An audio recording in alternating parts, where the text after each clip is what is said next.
बिस्मिल्लाहिर्रहमानिर्रहीम। 9th के board के एग्ज़ाम में एक क्वेश्चन लेटर राइटिंग का आता है जिसके कुल 8 नंबर होते हैं, जबकि इसके फॉर्मेट के 4 नंबर हैं। और दुरुस्त फॉर्मेट लिखने के बारे में आज हम जानने की कोशिश करते हैं।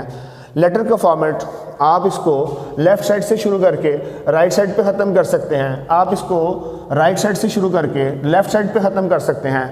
आप इसको लेफ़्ट साइड से शुरू करके लेफ़्ट साइड पे ही ख़त्म कर सकते हैं। और आप इसको राइट साइड से शुरू करके राइट साइड पे भी ख़त्म कर सकते हैं। तो इसका कोई मसला नहीं है। लेटर को हम लेफ़्ट साइड से लिखने की कोशिश करते हैं। एग्ज़ामिनेशन हॉल, सबसे पहले एग्ज़ामिनेशन हॉल के स्पेलिंग का दुरुस्त होना ज़रूरी है। उसके बाद एग्ज़ामिनेशन में ई कैपिटल होना चाहिए और हॉल का एच कैपिटल होना चाहिए। और इसके बाद एक कामा आना चाहिए। कामे के बाद हमने सिटी, चूँकि हमने अपनी आइडेंटिटी नहीं देनी होती, इसलिए ए डॉट, बी डॉट और सी डॉट हम लिखेंगे। इसके बाद डेट का जो स्टेप है, ये इंपॉर्टेंट स्टेप है और अक्सर बच्चे इसे गलत लिखते हैं। सबसे पहले आप उस महीने का नाम लिखें जिसके स्पेलिंग आपको बेहतरीन आते हैं। तो हमने यहाँ पे मार्च लिखा है। मार्च के बाद हमने डेट 19 लिखी है और इसके बाद ईयर 2021 लिखा है। और चूँकि मार्च जो है वो वर्ड्स में लिखा हुआ है और 19 और 2021 जो है ये फिगर्स में लिखा हुआ है, तो इसमें हमने ये बताना है कि ये 19 डेट है और 2021 ईयर है, तो इसके दरमियान हम एक कॉमा लगाएंगे। तो इसके एंड पे हम फुल स्टॉप नहीं लगाएंगे। इसके बाद डियर मदर, डियर मदर में डी कैपिटल होना चाहिए और मदर का एम कैपिटल होना चाहिए और इसके बाद कॉमा आना चाहिए।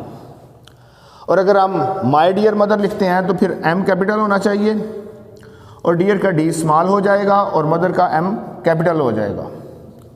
इसके बाद हम कॉमा लगाएंगे। जितने मर्जी अल्फाज आप लिख लें, उसका पहला लेटर, पहला जो आप वर्ड लिख रहे हैं उसका पहला लेटर और आखिरी जो वर्ड लिख रहे हैं उसका पहला लेटर, ये कैपिटल लिखना होता है। इसके बाद एंड पे आपने योर्स को कुछ लोग योर्स लिखते हुए ऊपर एपोस्ट्रोफी यूज़ करते हैं, जो कि बिल्कुल गलत है। तो इसको योर्स को एपोस्ट्रोफी के बगैर लिखना होगा। इसके बाद अफेक्शनेटली, आपके जितने रिलेशंस हैं, आप अपने अंकल को लिख रहे हैं, आप अपने सिस्टर को लेटर लिख रहे हैं, आप अपने वालिद, वालदा या भाई को लिख रहे हैं, तो आप अफेक्शनेटली यूज़ कर सकते हैं। लेकिन जब आप अपने दोस्त को लेटर लिख रहे होंगे तो आप उसके लिए सिंसियरली लिख सकते हैं। इसके बाद कामा आएगा। अफेक्शनेटली लिखें या सिंसियरली लिखें, ये दोनों स्मॉल लेटर से शुरू होंगे।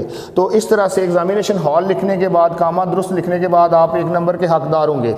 इसके बाद डेट दुरुस्त लिखने के बाद आप 1 नंबर के हकदार होंगे। डियर मदर या माय डियर मदर सही लिखने के बाद आप 1 नंबर के हकदार होंगे।